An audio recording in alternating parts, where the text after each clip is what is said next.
My name is Captain Elaine Winters, and in just 24 hours, my life was turned upside down. My Aunt Vivian, the only person I considered family, passed away and left me her entire $7 million estate. But before the grief could even settle, my past came back to haunt me. My parents, the people who abandoned me 27 years ago, suddenly reappeared. They weren't here to comfort me. They were here to collect. As your legal guardians, my mother announced with a saccharine smile, we'll be managing things on your behalf. They thought they were dealing with a vulnerable, grieving niece. But then the office door opened, and when they saw the Army colonel turned lawyer my aunt had arranged, their smiles vanished. Before I reveal the secret weapon my aunt left in his briefcase, let me know in the comments where you're watching from. Hit like if you believe family is forged in loyalty, not blood. And subscribe to join me on Operation Reclaim My Honor. The air in Colonel Thompson's office was thick with the scent of old mahogany and worn leather, a smell of history and quiet dignity unique to Charleston's historic district. It was the scent of my Aunt Vivian's world, a world of honor and substance. That scent was now being suffocated by the cheap, cloying perfume my mother, Brenda, wore like armor. I sat perfectly still in the wingback chair, my spine straight, my hands clasped in my lap. My dress uniform felt like a second skin, its disciplined structure the only thing holding my grief together. Across the heavy desk, Colonel Thompson, a man whose posture seemed carved from granite, cleared his throat. His voice was deep and steady, a voice accustomed to command, not condolences. He began to read from the last will and testament of Vivian Hughes. My heart ached with every mention of her name. I focused on the quiet ticking of a grandfather clock in the corner, a rhythmic beat marking the final moments of a life I cherished. The colonel's voice moved through the legal jargon until it reached the primary bequest. And so, to the singular source of my pride and the light of my life, my beloved niece, Captain Elaine Winters, I bequeath the entirety of my estate, including all properties, assets, and controlling interest in Hughes Logistics. A sharp intake of breath cut through the solemn air. Excuse me, Colonel. My mother's voice sliced through the room, syrupy sweet but laced with steel. I'm sure there's been some mistake. Colonel Thompson paused, his eyes lifting from the document, his expression unreadable. Brenda gave him a practiced, apologetic smile. We are her blood relatives, after all. Her next of kin. She then gestured towards me with a flick of her wrist, a dismissive, almost pitiful gesture. Elaine is just the niece. She emphasized the word just with a subtle, venomous pressure, as if 27 years of my aunt's unwavering love and devotion were nothing more than a footnote, easily erased by a drop of their irresponsible blood. It was the first shot fired. A calculated attempt to invalidate my legal and emotional existence from the outset. I didn't flinch. I simply cataloged the attack, assessing the threat. The colonel, unfazed, continued reading. The will had a special addendum, a passage Vivian must have written herself. His voice softened slightly as he read her words. And to my Elaine, I leave my most precious possession, my entire library. It is a legacy of wisdom and strength, the true source of our family's power. May the stories of those who came before guide you. A harsh, grating sound erupted from my father's side of the room. Richard let out a bark of a laugh. Books? He boomed, his voice too loud for the dignified space. He looked around as if seeking an audience. The girl's running an empire now. She needs cash, not scrap paper. Just sell the lot of them. The words struck me harder than Brenda's insult. This was more than just crass ignorance. It was a desecration. A deliberate act of spitting on the grave of a woman who taught me that knowledge was armor and integrity was a weapon. To him, anything that couldn't be converted into a dollar figure was worthless, including love, including wisdom.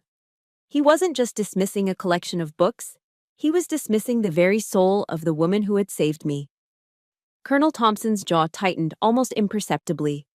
He calmly turned a page and pointed a finger at a specific clause. The will is ironclad, Mr. and Mrs. Winters. It was structured to be unassailable.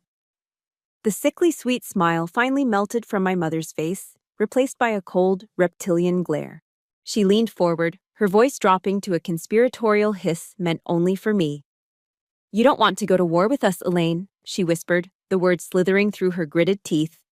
"The courts always side with the parents. They'll see you as an unstable soldier, overwhelmed by grief. We'll have you declared incompetent. You'll lose everything, sweetie." It was a classic psychological warfare tactic: sow fear, attack a perceived weakness, and hope for a surrender before the first real battle. She was counting on me being the broken little girl they had abandoned all those years ago. She didn't know that the military doesn't just train you to march. It trains you to stand your ground. It trains you to face down threats far more significant than a bitter woman in a stale perfume. My silence seemed to embolden my father. Richard stood up, his face reddening. "Now you listen here, Colonel. We're not just going to sit back and let this happen." That's when I moved. I didn't raise my voice. I didn't need to. I simply placed my hand flat on the polished mahogany of the table. The soft thud was enough to silence him. "Father, mother." My voice was cold and even, stripped of all emotion. It was the voice of a captain addressing insubordinate troops. "You are in the office of a United States Army colonel. I suggest you show some respect." Their mouths snapped shut. I then turned my full attention to the man at the head of the table, and for the first time since entering the room, I allowed myself a small, controlled smile. It didn't reach my eyes. This wasn't about warmth. It was about alliance. "It's a pleasure to officially meet you, Colonel Thompson," I said, my tone formal and clear. "I believe Aunt Vivian left you with some operational directives?" The shift in the room was palpable. My parents' faces went from smug entitlement to raw confusion. The colonel's stoic expression gave way to a flicker of something that looked like respect, maybe even pride. He gave a slow, deliberate nod. The battle lines were drawn. The two-front war my aunt had prepared me for had just begun. But as I looked at the bewildered faces of the people who gave me life only to cast me aside, I knew I couldn't fight effectively without understanding the enemy's history. To plan a campaign, I first needed intelligence. I needed to go back to the very first day of the war. The day it all began. To understand the enemy standing before me now, I had to retreat into the memory of the 8-year-old girl they left behind. The human mind is a strange fortress. It buries the deepest wounds under layers of time and training, but the scars remain. Mine was etched on a rainy Charleston night 27 years ago. I remember the feeling of the cold, damp concrete porch beneath my thin socks. A relentless southern drizzle was falling, blurring the edges of the world into a hazy, unforgiving gray. The air was heavy with the smell of wet earth and jasmine, a scent that, to this day, makes my stomach clench. My father placed my small suitcase on the steps. It was a cheap, cardboard thing, holding a few changes of clothes and a worn teddy bear named Sergeant Patches. He wouldn't look at me. His eyes were fixed on some distant point over my head. "Be good, Elaine," he'd mumbled, his voice rough and hurried. Then he turned and walked back to the car, his shoulders hunched against the rain. My mother never even got out. I could see her silhouette through the fogged-up passenger window, a motionless shadow in the dim glow of the dashboard lights. She didn't wave. She didn't look back. There was no tearful goodbye, no final hug. I was a transaction being completed, a package being delivered. I didn't cry. A part of me, even then, understood that crying was a weakness I couldn't afford. So I just stood there, a small solitary figure on the porch of a house I didn't know, and listened. I listened to the sound of their car's engine turning over, a tired, sputtering cough. I listened as it faded down the long, oak-lined driveway, its red taillights shrinking until they were swallowed by the mist. When the sound was gone completely, a profound silence descended, broken only by the rhythmic drumming of rain on the tin roof above me. And in that silence, a single, devastating question bloomed in my chest. Why? That feeling, the cold, hard certainty of being something that could simply be left behind, became a permanent part of my internal architecture. It was the scar tissue around which the rest of my life would be built. The heavy front door swung inward. My Aunt Vivian stood there, framed by the warm, golden light of the hallway. She was a tall, formidable woman, wrapped in a silk dressing gown the color of midnight. She didn't rush to me, didn't scoop me into a comforting embrace. She didn't offer platitudes or pity. Instead, she looked directly into my eyes, her own gaze clear and steady, and said the words that would become the foundation of my new life. In this house, we do not cry on the porch, Elaine. We come inside, we make a plan, and we fight. She gave me not what I wanted, but what I needed. She didn't give me sympathy, she gave me a mission. That night, she didn't read me fairy tales about princesses waiting to be rescued. She sat me down at the great oak table in her study, spread out a topographical map of the Appalachian Trail, and taught me how to read contour lines. She gave me a complex algebra problem and waited patiently while I worked through it. She wasn't building a wall to shield me from the world. She was handing me the tools to build my own weapons. She was teaching me to navigate, to calculate, to survive. A few years later, my parents called. It was the first and only time. I was 11, and my heart hammered against my ribs like a trapped bird. They remembered me. They want me back. I crept to the door of Vivian's study, my ear pressed against the cool wood.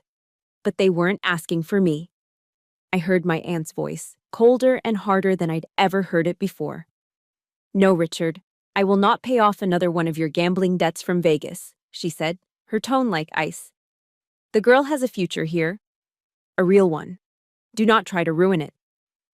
There was a pause, and then the sharp, definitive click of the receiver being placed back in its cradle. In that moment, the last vestiges of childhood hope shattered. I understood the painful, ugly truth. To them, I wasn't a daughter they missed. I was a key. A potential access point to my aunt's money. My existence was conditional, my value measured only by what could be extracted through me. The pain was sharp, but it was also clarifying. It was the moment I stopped waiting for them to come back.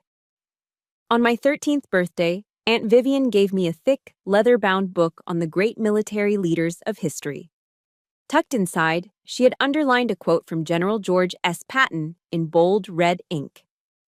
"Accept the challenges so that you can feel the exhilaration of victory." That quote became my creed. It became the lens through which I viewed everything. The abandonment was no longer a shameful wound to be hidden. It was my first challenge. My enlistment in the Army wasn't an escape, it was an acceptance of the next challenge. Facing down threats in hostile territory, leading my soldiers, pushing my body and mind to their absolute limits. It was all just a way of chasing that exhilaration, of proving that the girl left on the porch could not be broken. Aunt Vivian didn't just save me from a life of neglect. She saw the core of steel that had been forged in that cold, lonely moment on her porch, and she spent the next decade tempering it. Long before I ever put on my first uniform, she had already made me a soldier. She had given me the map of my own wounds and taught me how to read it, not as a history of pain, but as a blueprint for strength. And now, facing the enemy she always knew would return, it was time to put that training to use. A core tenet of military intelligence is to never assume, always verify. Emotions are liabilities in the field. Assumptions are fatal. After reliving the raw pain of my past, I needed to switch gears from emotional recollection to tactical action.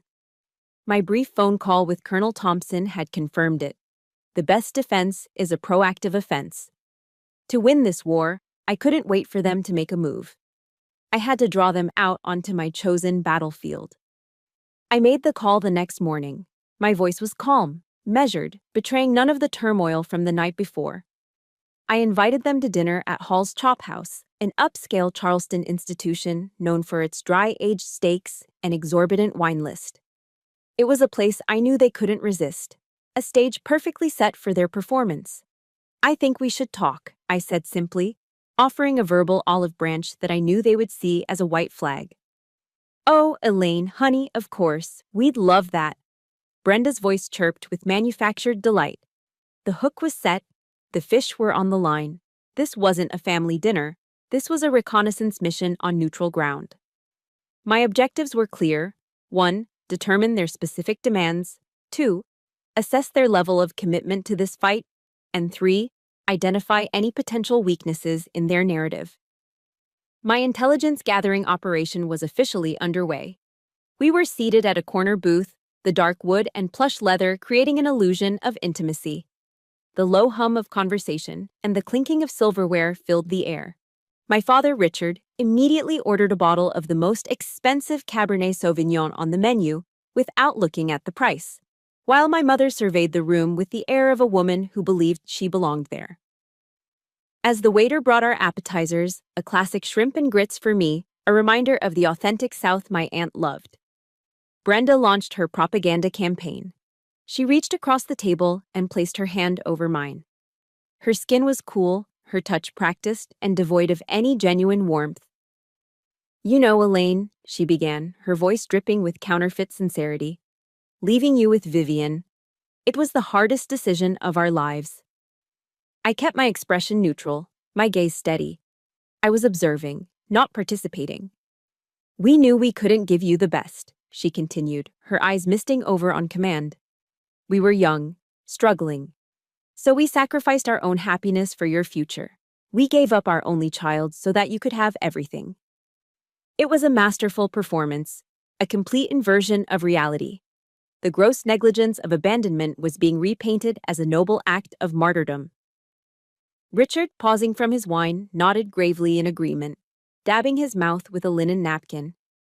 They weren't just telling a lie, they were constructing an alternate history, attempting to brainwash their own daughter into believing she owed them an unpayable debt. They were casting themselves as the victims and me as the ungrateful beneficiary of their great sacrifice. A cold, hard knot of disgust tightened in my stomach.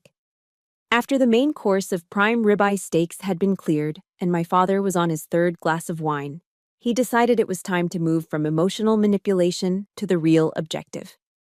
He leaned back in the booth, patting his full stomach with a proprietary air. "Now that you've got everything, Elaine," he said, his tone shifting from sentimental to transactional, "we think it's only fair that you help your parents out a little. We have this investment opportunity in Vegas. A sure thing, really. We just need a little seed money to get it off the ground. $150,000 should do it." $150,000. The number rolled off his tongue so smoothly, so effortlessly, it was clear it had been rehearsed. There was no hesitation, no shame, just the cold, hard demand of a creditor calling in a marker. So that was the price tag they'd put on their parental love. All the talk of sacrifice and difficult decisions was just the preamble to an extortion plot. The appetizer before the shakedown. I suddenly felt the oppressive weight of the fancy meal, the rich food turning to ash in my mouth. I maintained my composure, my military training kicking in, allowing me to compartmentalize the visceral revulsion I felt. I met my father's expectant gaze with a calm, unreadable expression. "That's a significant amount of money," I said, my voice steady. "I'll need some time to consider it." It was the perfect non-committal response, just enough to keep them hopeful, to make them believe their strategy was working. But throughout the entire dinner, my phone had been sitting on the table beside my water glass, screen down. It wasn't just a breach of etiquette I was allowing myself for the evening. It was a listening device. The little red recording icon had been silently capturing every honey-coated lie, every rewritten memory, and every single digit of their audacious demand. When the check came, I paid for it without comment. They left the restaurant believing they had successfully planted the seed of obligation in my mind, confident that their payday was just a matter of time. They had no idea they had just willingly walked into a debriefing and handed me my first piece of actionable intelligence. As soon as I was back in my car, the doors locked, the facade of calm finally crumbled. I took a deep, shuddering breath, the controlled discipline of the evening giving way to a wave of cold fury. I saved the audio file, my fingers moving with swift precision. Then I attached it to a secure message addressed to Colonel Thompson. The subject line was 3 words. The body of the message was 5. Subject: targets engaged. Message: intel acquired. Awaiting further orders. Walking into Colonel Thompson's office was like stepping out of the chaotic battlefield of my emotions and into a secure command center.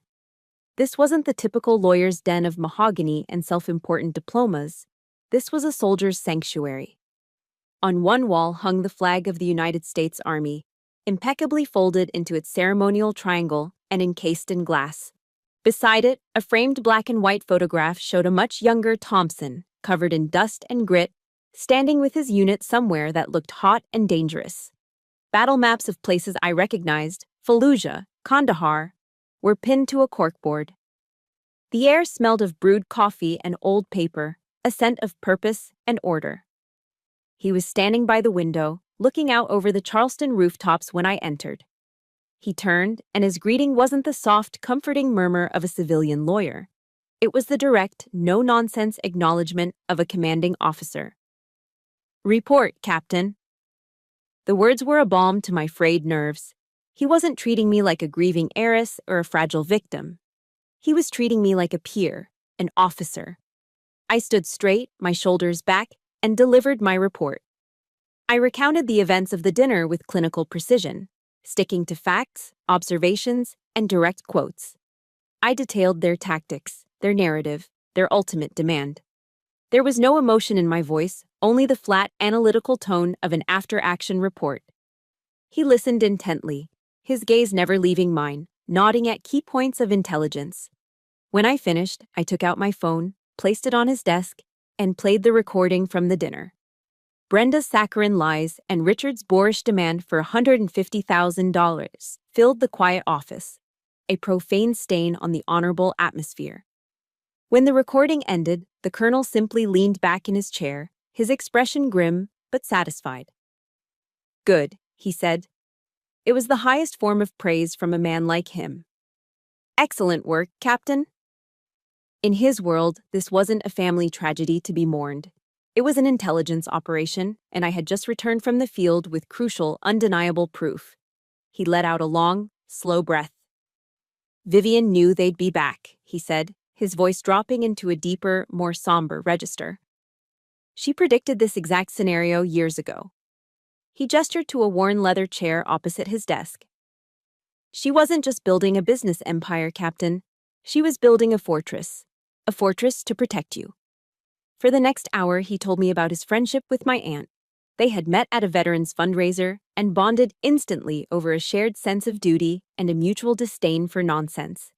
He explained how, over the years, as her business grew, her primary concern was never the bottom line. It was always about fortifying her legacy for me. They had spent countless hours in this very office, wargaming every possible scenario, drafting legal contingencies, creating trusts and clauses so airtight that no court on earth could breach them. A wave of understanding washed over me, so powerful it almost took my breath away. All those years, I had interpreted my aunt's strictness as a form of emotional distance. The lessons in finance, the insistence on self-reliance, the constant push to be stronger, smarter, tougher. It wasn't detachment, it was preparation. She hadn't just been raising me, she had been training me, arming me for the most important battle of my life. She was my first commanding officer. "Why?" I finally asked, the question barely a whisper. "Why are you doing all of this? Your obligation to her ended when she died." Colonel Thompson looked at me then, and his eyes were not the eyes of a lawyer looking at a client. They were the eyes of one soldier looking at another, a look of shared understanding that transcends rank and age. "In the Army, we have a creed, Winters. The soldier's creed. One line in it is sacred. I will never leave a fallen comrade," he said, his voice resonating with the weight of that oath. "Vivian was my comrade. She fought her battles with honor. She trusted me to have her back." He leaned forward, his gaze locking with mine. "And now, you are my mission." Those words, spoken in the language of my world, by a man who shared my code, broke through the armor I'd spent a lifetime building. 1,000 hollow condolences couldn't have offered a fraction of the comfort that simple declaration gave me. For the first time since Vivian's flag-draped casket had been lowered into the ground, I didn't feel alone. I had backup, I had a unit. As I prepared to leave, a newfound sense of resolve settling in my bones, he stopped me. "One more thing." He walked over to a heavy safe tucked behind a bookshelf and returned with a small, old-fashioned key made of brass. It was heavy and ornate, the kind of key that belonged to a different era. Vivian instructed me to give this to you when you were ready, he said, placing it in my palm. She said you'd know the time. It opens a safe deposit box at the First Citizens Bank downtown. He looked at me, a glimmer of anticipation in his eyes. She called it her intel file on the enemy. She trusted that you, with your skills as an intelligence officer, would know exactly what to do with its contents. The key felt cold and heavy in my hand. It wasn't just a piece of metal. It was an order from a commander I thought I had lost. It was the weapon she had left behind for me in the armory. My heart beat a steady, determined rhythm. My next objective was clear. After my meeting with Colonel Thompson, a quiet, strategic resolve had settled over me. I held the key to my aunt's armory, a tangible piece of her foresight. But I adhered to the colonel's advice: hold your position, maintain discipline, and wait for the enemy to reveal their next vector of attack. I didn't have to wait long. Having failed in their frontal assault, my parents shifted to a more insidious form of warfare, a psychological campaign designed to isolate and discredit me. The first volley was fired from the most sacred ground imaginable. It was after the Sunday service at St. Michael's Episcopal, my aunt's church for over 50 years. I was standing on the steps, the familiar sound of the church bells echoing through the Charleston air, when I began to notice the looks. Subtle shifts in expression from Vivian's old friends, a polite smile that didn't quite reach the eyes, a lingering glance that held more pity than warmth. Then, Mrs. Henderson, a sweet, elderly woman who'd known me since I was a child, approached me, her brow furrowed with concern. She clutched my hand between her soft, wrinkled ones. "Elaine, dear," she whispered, her voice barely audible over the post-service chatter. "Your mother is so worried about you. She told me you're under a great deal of pressure, that perhaps you're not making the clearest decisions right now." The pieces clicked into place instantly. This was their new strategy, a whisper campaign.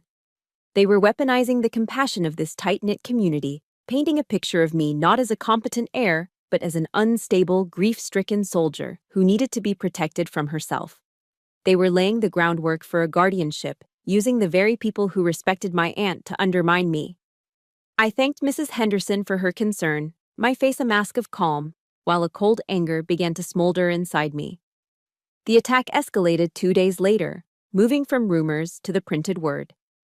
It appeared as a small but venomous article in a local tabloid, tucked between a gossip column and an ad for a psychic. The headline was designed for maximum damage: "Grieving parents rejected by millionaire daughter." The article, quoting a source close to the family, spun a heartbreaking tale. It spoke of Brenda and Richard's ultimate sacrifice in giving me up. It detailed their heartfelt attempts to reconnect and heal the family, only to be met by a daughter who was cold, distant, and hardened by a harsh military life. They weren't just attacking me, they were attacking my service. They were twisting the very qualities the Army had instilled in me: discipline, strength, emotional control, and recasting them as character flaws, as symptoms of a damaged psyche. It was a vicious, calculated strike, aimed directly at my honor. But the cruelest blow came later that week.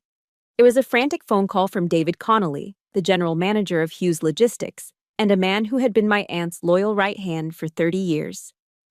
"Captain Winters, Elaine. You need to know," he said, his voice strained with panic. "Your father was just here, at the main office." My blood ran cold. "What did he do, David?"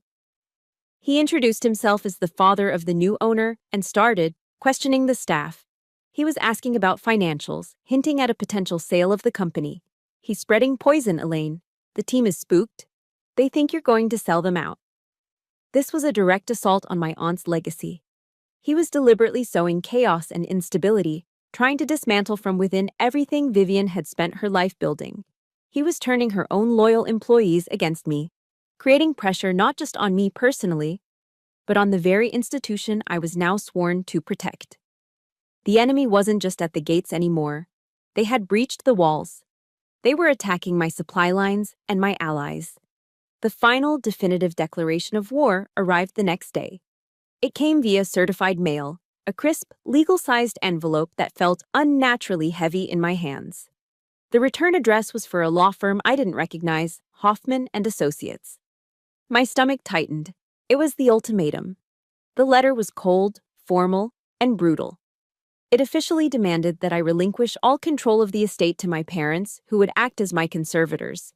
If I refused, it stated, they would be forced to petition the court to have me declared mentally incompetent to manage my own affairs. And then came the line that made the world go silent. The final, unforgivable insult. They would base their case, the letter read, on the clear psychological trauma and emotional instability resulting from your years of active military duty. I read the words again and again. They had taken my service, my pride, my sacrifice, the very core of my identity, and twisted it into a weapon to be used against me. They were using the uniform I wore with honor as a shroud to bury me in. That was the tipping point, the final straw, the line in the sand.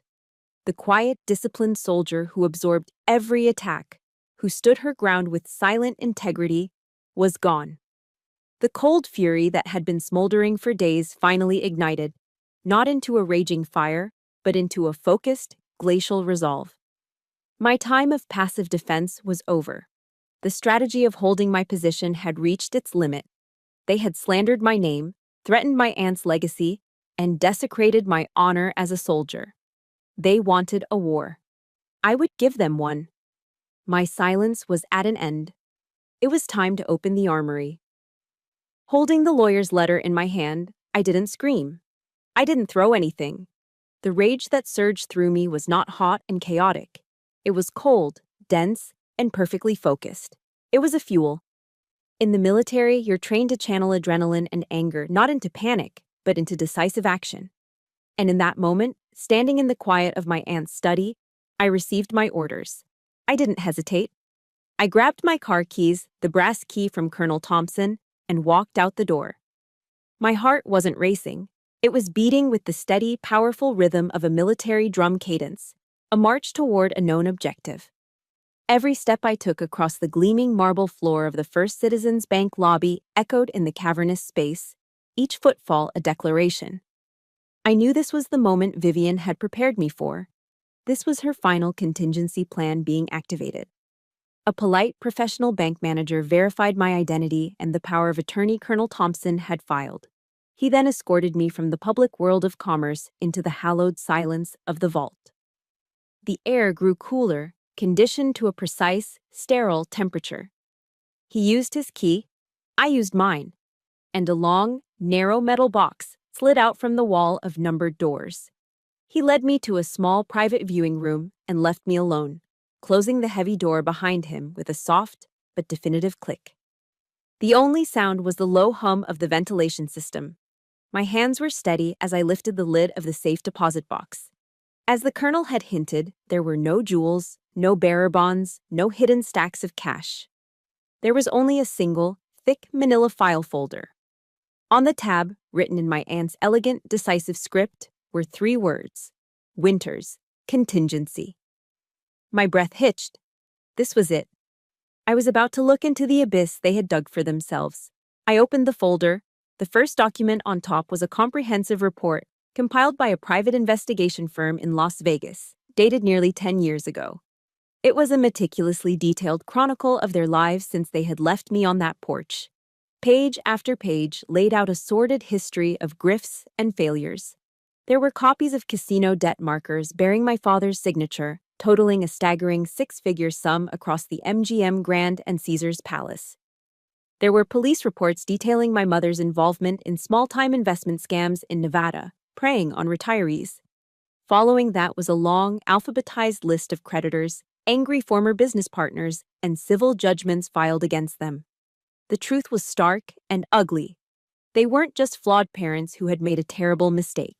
They were professional con artists, drifters who lived a parasitic existence, leaving a trail of financial ruin and broken trust in their wake. They didn't abandon me because they couldn't provide for me.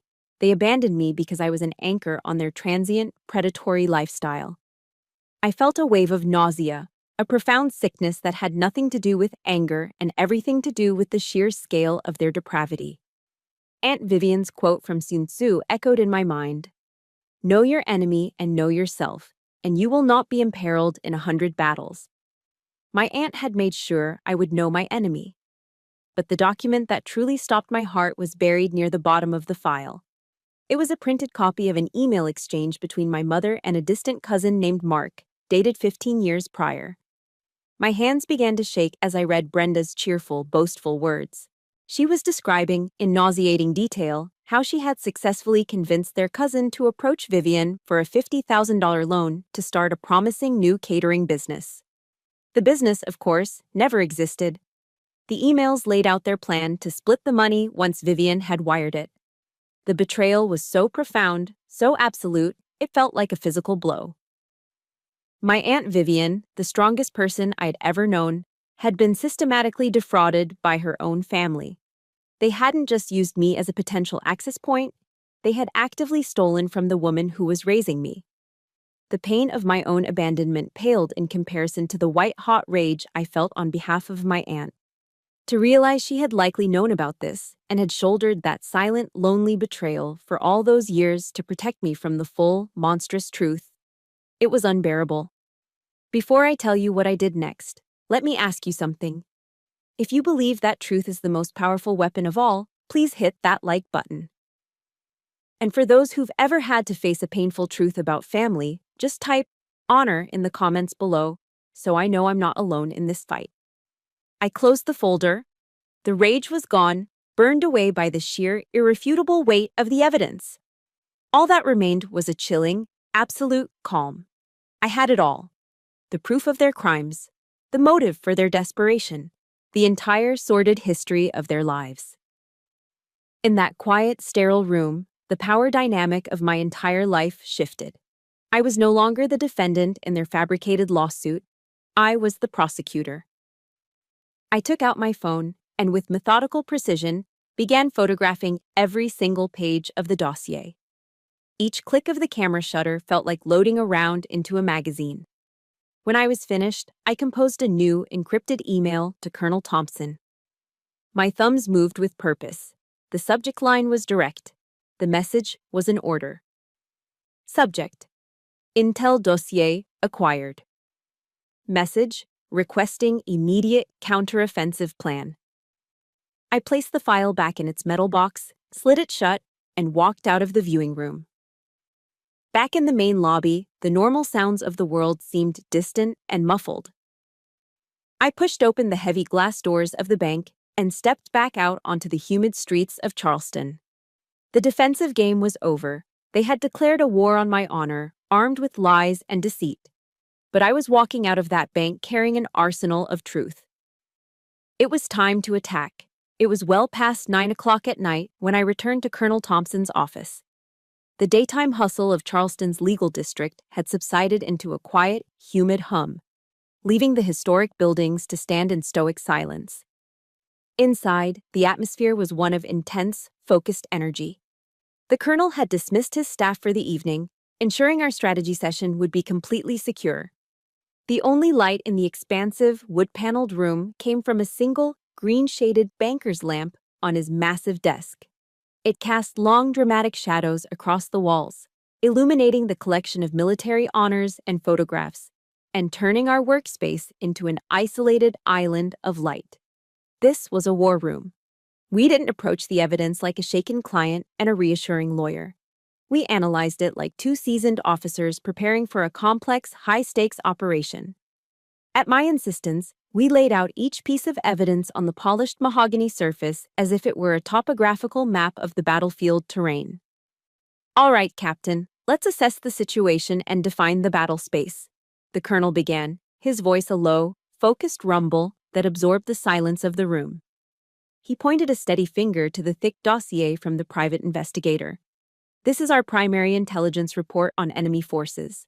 It details their history of operations, their established methods, and most importantly, their critical vulnerabilities. We know how they think, how they act when they're cornered. Next, his finger tapped the threatening letter from their lawyer, Gerald Hoffman. The crisp papers seemed to crackle under the focused light. This is the enemy's official declaration of war. It tells us their stated objective, seizing control of the assets, and their intended line of attack, a direct assault on your character and competency. Finally, he gestured to my phone, which held the audio file from the dinner at Hall's Chop House. And this is our boots-on-the-ground reconnaissance, hard confirmation of their immediate financial demands and a clear, undeniable record of their psychological tactics. It's their own voices, their own words. He looked up at me, his eyes sharp and analytical in the lamplight. We have informational superiority, Captain. They are operating in the blind, assuming you are weak. They have no idea what we know. Now, we need to define our commander's intent, our primary objective, and our secondary targets. This was the military decision-making process, a structured, 7-step analytical approach to problem-solving that had been drilled into me for 15 years.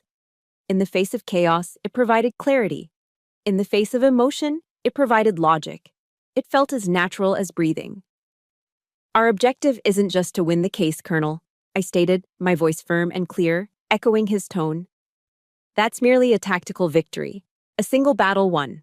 The ultimate objective, the commander's intent, is to achieve total mission success. We need to permanently neutralize their ability to ever pose a threat to me or to Aunt Vivian's legacy again.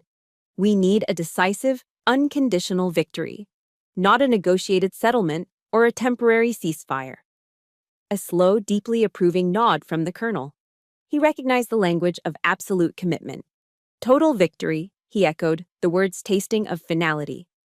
I agree. And to achieve that, we don't just defend our position.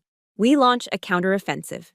He picked up a heavy fountain pen and a fresh legal pad. We will file a countersuit. The moment they file their petition, we hit back.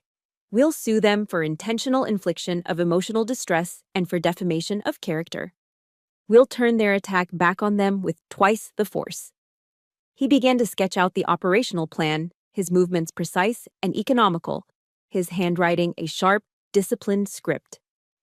We will not deploy our heaviest artillery immediately. This is key. We let them walk into the settlement meeting, what they'll see as a simple negotiation, believing they hold all the cards. Their lawyer, Hoffman, will be arrogant, pompous. He'll lead with their absurd claim of your incompetence, citing your military service as a liability. He paused, making a sharp note on the pad, ensuring I was following every step. That's when I'll initiate contact. I'll present the weaker, circumstantial evidence first. The tabloid article, the audio recording from dinner. Hoffman will try to dismiss it, claim it's inadmissible, get indignant. He'll posture for his clients. We let him build up his own self-righteous momentum, let him believe he's winning the argument. The colonel leaned forward, his elbows on the desk, the intensity in his eyes palpable. And then, at the moment of their highest confidence, when they feel victory is within their grasp, we deploy our main weapon. We drop the dossier, the fraud convictions, the gambling debts, the history of scams. We won't be attacking their legal claim anymore. We will be methodically obliterating their moral foundation. We will discredit them so completely as individuals that their entire case collapses under the weight of their own corruption. It's a psychological shock and awe campaign. The plan was brilliant. It was methodical, ruthless, and perfectly aligned with military doctrine. Gain intelligence, identify a critical vulnerability, and apply overwhelming, concentrated force at the decisive point. A surge of cold, clean confidence washed through me. The hurt and anger were gone, burned away and replaced by the pure focus of a mission. As I looked at the names of the victims listed in the investigator's report, an idea began to form. An addition to the plan. A final devastating maneuver that could end the war in a single stroke. I have one more thought, Colonel, I said, pointing to a specific page in the report. The dossier lists the names of their other victims, specifically the cousin, Mark Winters, who my mother used to defraud Aunt Vivian. What if we could get him on our side? Colonel Thompson's eyes lit up with a strategist's gleam. A surprise witness, he murmured, stroking his chin. High risk, high reward. If he refuses, it goes nowhere, and we might tip our hand. But if he agrees to testify, If we can get a sworn affidavit from him confirming the conspiracy to defraud Vivian. He trailed off, a grim, determined smile touching his lips. It would be the kill shot, the final, undeniable proof that their entire narrative of being loving, sacrificial parents is a calculated lie. He straightened up, his decision made. Leave that to me. My firm has resources, and I still have contacts from my time in the JAG Corps. We'll find him. He looked at me, his expression turning serious. You need to prepare yourself, Captain. The coming engagement will be brutal. They will attack you personally. But we are ready. Our plan is sound. He reached for the intercom on his desk, his thumb hovering over the button. It was the moment of decision, the point of no return. He pressed it. Mary, he said, his voice calm and authoritative, echoing in the quiet office. Get me Gerald Hoffman's office on the line. I want to schedule a settlement conference for our mutual clients, as soon as possible.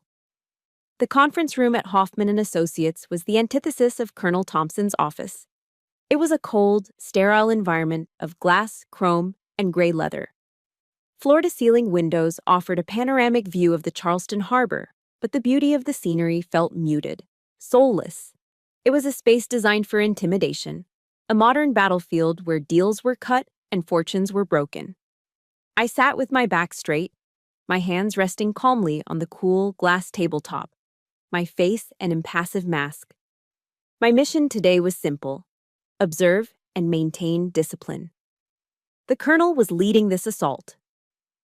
My parents, Richard and Brenda, sat opposite us, flanking their lawyer, Gerald Hoffman. They radiated a smug, confident energy. Brenda offered me a tight, pitying smile, while Richard leaned back in his chair, looking for all the world like a man who had already won. Hoffman, a slick man with a gold watch and an overly friendly demeanor, arranged his papers with a flourish.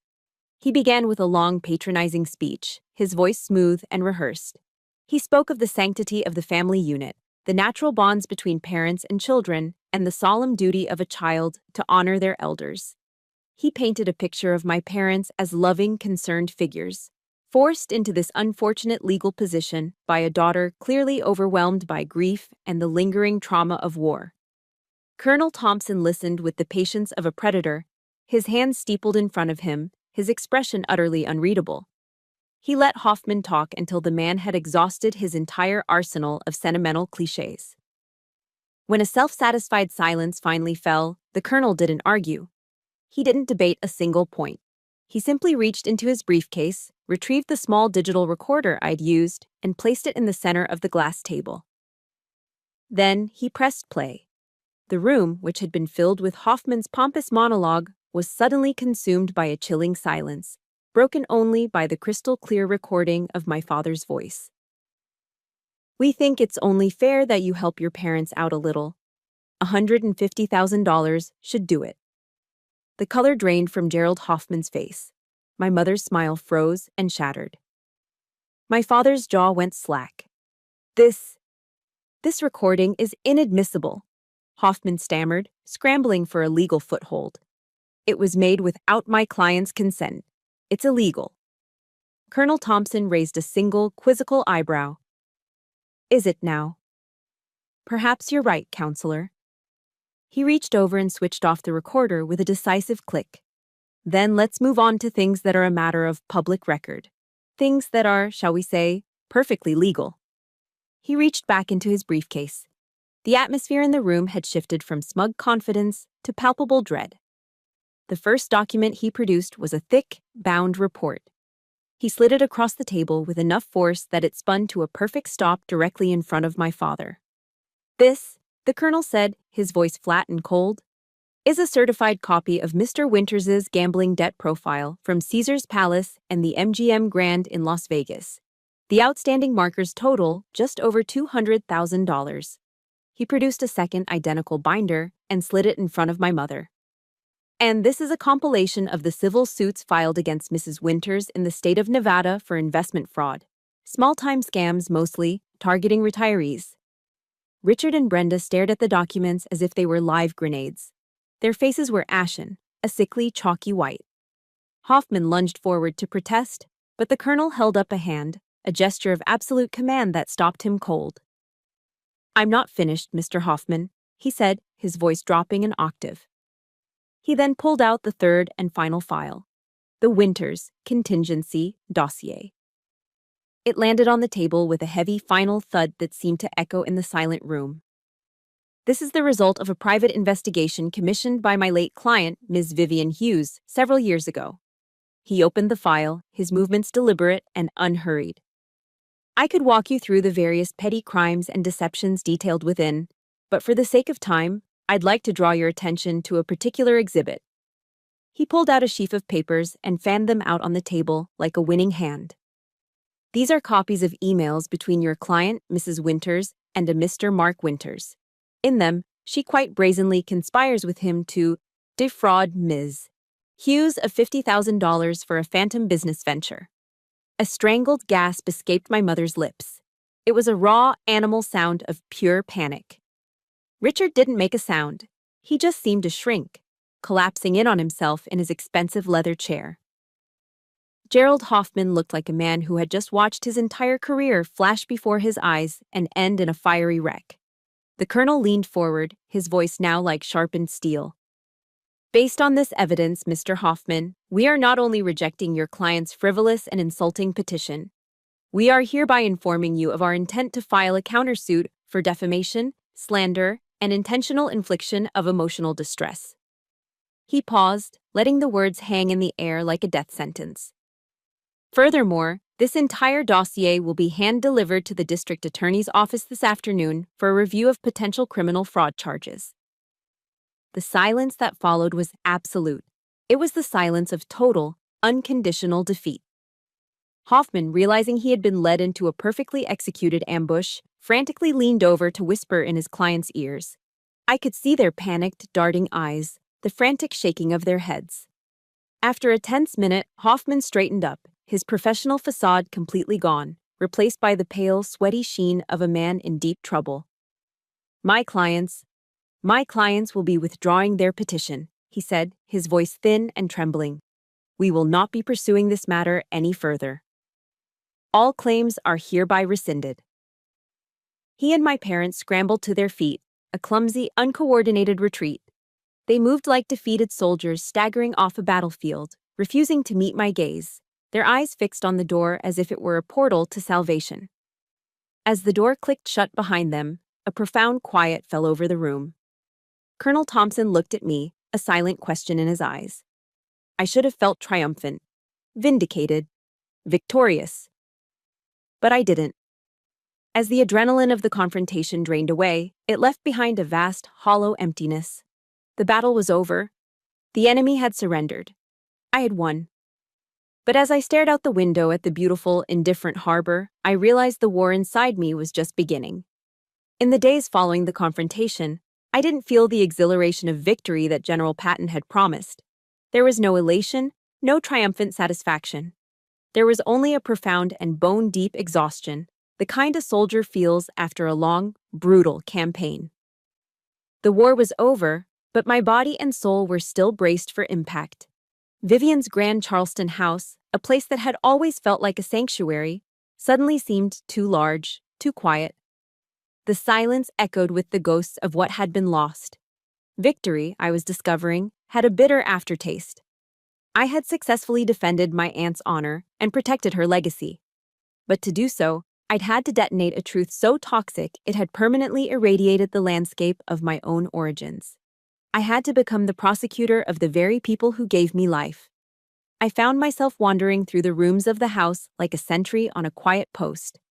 I'd run my hand along the spines of the books in her library, touch the cool marble of the mantelpiece where our pictures once stood, and breathe in the faint, lingering scent of her Earl Grey tea.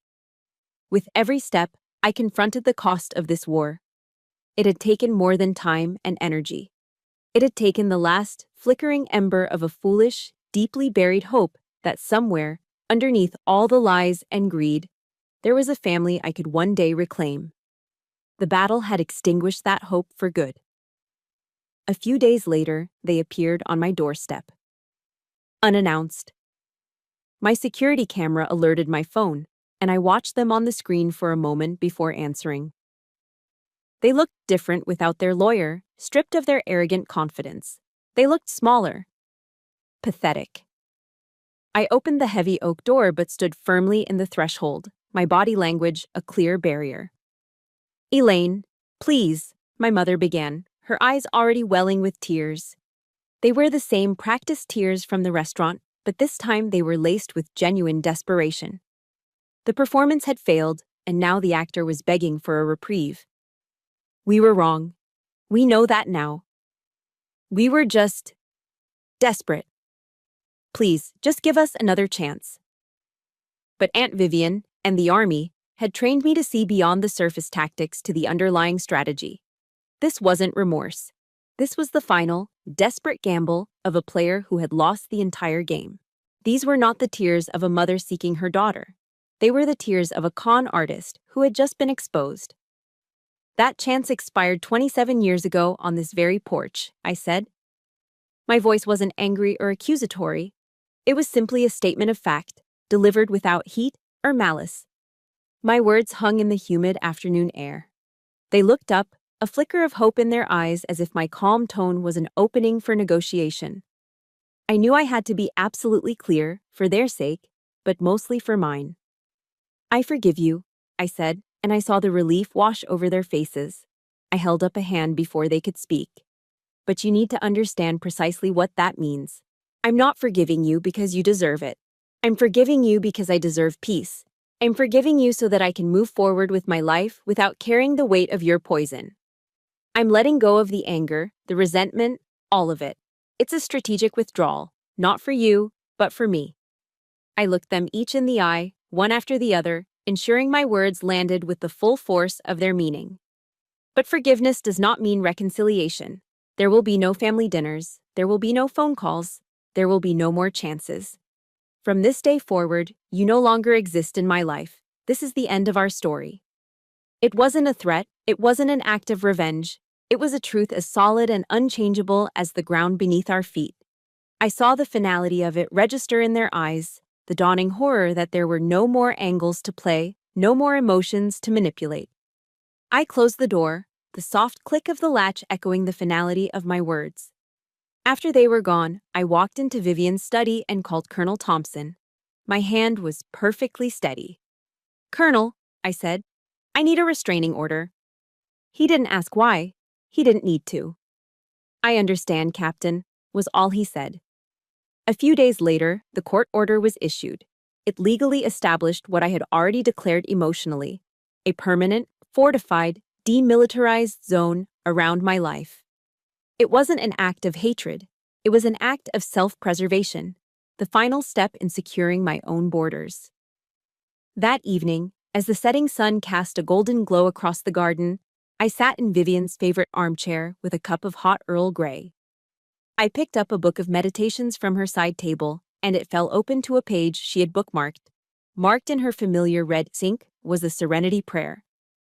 "God, grant me the serenity to accept the things I cannot change, the courage to change the things I can, and the wisdom to know the difference." I finally understood.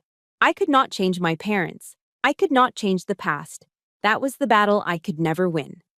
But I had the courage to change my present and my future. I had the courage to draw a line, and that, I realized, was the wisdom my aunt had been teaching me all along. The war was finally, truly over. And in the quiet aftermath, a new question began to form. What now? What did Vivian truly want me to do with this legacy, this peace I'd fought so hard to win? 1 year later. The seasons in Charleston had turned, bringing with them a gentle healing. The oppressive humidity of summer had given way to the crisp, clear air of autumn. With that change came a new clarity for me as well. After 15 years of dedicated service, I made the difficult but necessary decision to request an honorable discharge from the United States Army. The military had been my crucible and my salvation. It gave me discipline when I had none, comrades when I was alone, and a code of honor to live by. It forged me into the woman I am today. But my service was complete. I had a new mission now, a different kind of front line that required a different kind of commander.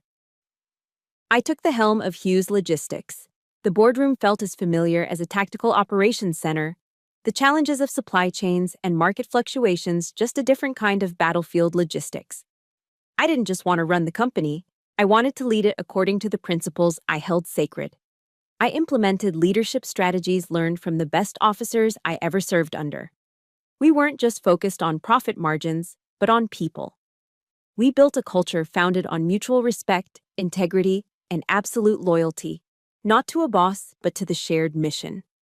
We created an environment where every employee, from the drivers on the road to the managers in the office, felt like part of a unit, a place where their contributions were valued, a place where they belonged. But Vivian's true legacy wasn't in shipping containers and balance sheets. Her greatest legacy was what she had done for me. It was the unwavering shelter she provided for a broken, abandoned child. It was the strength she instilled, the wisdom she imparted. I knew I had to honor that part of her legacy, the part that had saved my life. To do that, I took a significant portion of the estate's assets and established a nonprofit organization, the Vivian Hughes Young Warriors Foundation. Its mission was simple and deeply personal. The foundation provides college scholarships, mentorship programs, and emergency support for the children of military families facing hardship, specifically for those kids who, for whatever reason, find themselves estranged, unsupported, or cast aside by their own families. I was determined to ensure that no other child would ever have to feel that crushing loneliness I felt on that cold, wet porch. I would be the guardian for them that Vivian had been for me. My world, once so solitary, began to fill with people. Colonel Thompson was no longer just my lawyer. He became a trusted friend, a mentor, an honorary uncle who sat on the foundation's board of directors, his wisdom as invaluable in philanthropy as it was in law. My new family wasn't one defined by blood, but one forged in shared purpose. It was David Connolly and the loyal, hard-working employees at Hughes Logistics. It was the soldiers from my old unit, men and women I still spoke with every week, who shared a bond no civilian could ever fully understand. And now, it was the bright, hopeful faces of the first class of Young Warriors scholars. We were not related by genetics, but we were bound by a shared code of ethics, honor, integrity, and the sacred promise to never, ever leave a comrade behind. The story ends not in a courtroom or a lawyer's office, but here, in Vivian's garden, the place she loved most. It is the morning of the Foundation's inaugural scholarship ceremony. The sun is just beginning to rise over the Ashley River, casting a brilliant, golden light across the manicured lawns and ancient live oaks. The air is cool and filled with the scent of salt marsh and blooming camellias. The quiet murmur of conversation and hopeful laughter from the young scholars and their mentors fills the space where silence once reigned. As I step up to the podium, I see them, a dozen bright, resilient teenagers who have faced challenges I know all too well. I see the flicker of my own past in their guarded eyes, but I also see an incredible, unyielding strength. I don't tell them my story of abandonment and betrayal. That story belongs to the past. Instead, I tell them about my Aunt Vivian. I tell them about a woman who believed that true strength wasn't the absence of fear, but the courage to act in spite of it. I tell them how she taught me that a legacy isn't the money you leave behind, but the lives you touch and the values you instill. A true legacy, I say, my voice clear and steady, carrying across the quiet garden, is not what you are given. It's what you choose to build with it. Remember that loyalty is earned through action, not demanded by birthright. And family, I pause, looking out at the faces of my unit, my comrades, my scholars. My family. Family is not about the blood you share. It's about the people who stand with you in the foxhole when the world is coming apart. I look at their faces, no longer guarded, but shining with the light of a new dawn. And I know, with a certainty that settles deep in my soul, that I have fulfilled the final mission Vivian Hughes ever gave me. I have honored her legacy, not by guarding her wealth, but by transforming it into what she always knew was the only currency that truly mattered: strength, honor, and hope. My battle is over, but I know many of you are still fighting your own. The story you've just heard is a testament to the fact that you are not defined by those who hurt you, but by the honor with which you rise above it. Thank you for joining me on this mission. If my journey has inspired you, please share this story with one person who needs to hear that they are not alone. It's the greatest way to support the channel. Subscribe for more stories of strength and resilience, and remember, you have the power to create your own dawn.